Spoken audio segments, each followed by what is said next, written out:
Ang bidyong ito ay mula kay Franco TV habang nililibot niya ang isang sementeryo sa Florida sa gitna ng gabi. Sa kanyang paglilibot, meron siyang nakuha ng kakaiba na talaga namang makapanindig balahibo.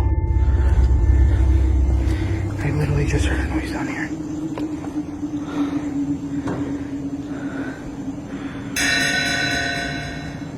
What the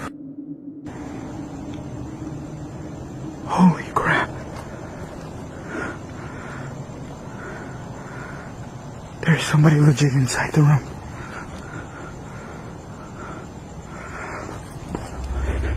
Nakuhanan sa kamera ni Franco ang isang matandang babae na mukhang bumisita lang sa kanyang kamag-anak na nakahimlay sa sementeryo. Pero, bakit kaya ang isang matandang babae ay bibisita sa sementeryo sa gitna ng gabi at nag-iisa? Nang puntahan ni Franco ang lugar kung saan niya ito nakita, ay misteryosong naglaho ang matandang babae. Sa pagpapatuloy sa bahaging ito ng video, ay merong nakuhanan si Franco na talaga namang nakapangingilabot. Wait. Oh my god.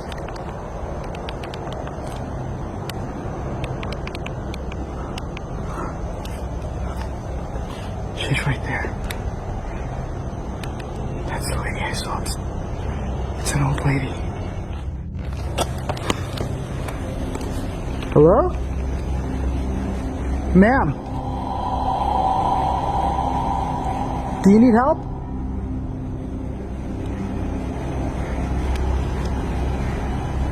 Do you need help?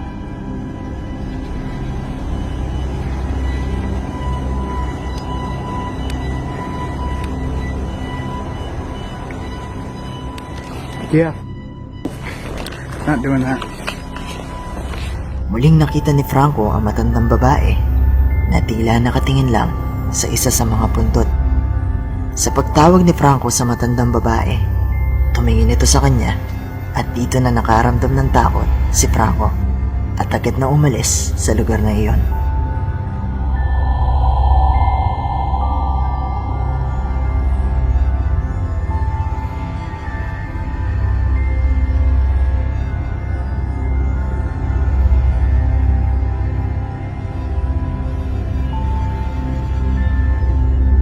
Dahil sa kanyang mga nakuhanan noong gabi ngayon, nag-request ang kanyang mga viewers na muli siyang bumalik sa sementeryo. Kaya naman pinagbigyan ni Franco ang mga ito. Una niyang pinuntahan ang lugar kung saan una niyang nakita ang matandang babae at dito na siya nagumpisang makarinig ng mga kakaibang tunog. Is there anyone here that could give me some sort of sign that you're here with me?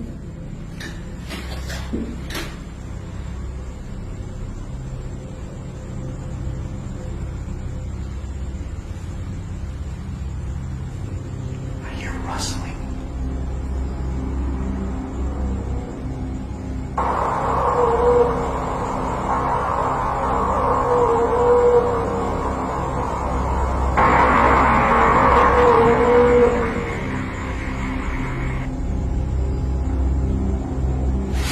Get out.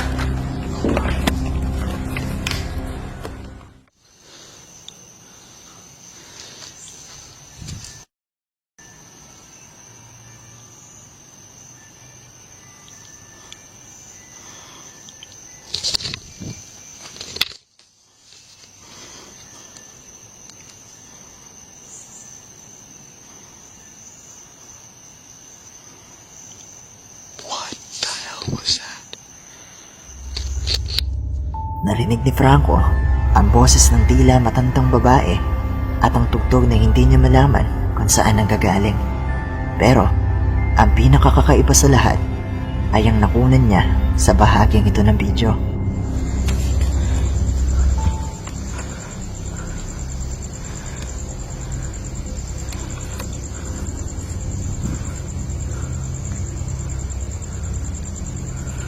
Alright. So,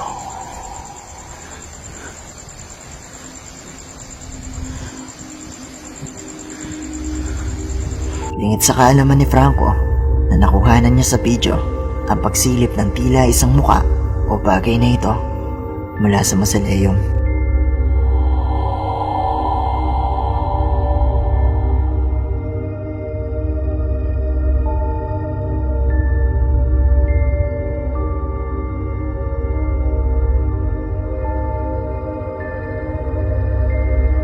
Ngayon, totoo nga kaya ang kanyang mga nakuhanan sa video?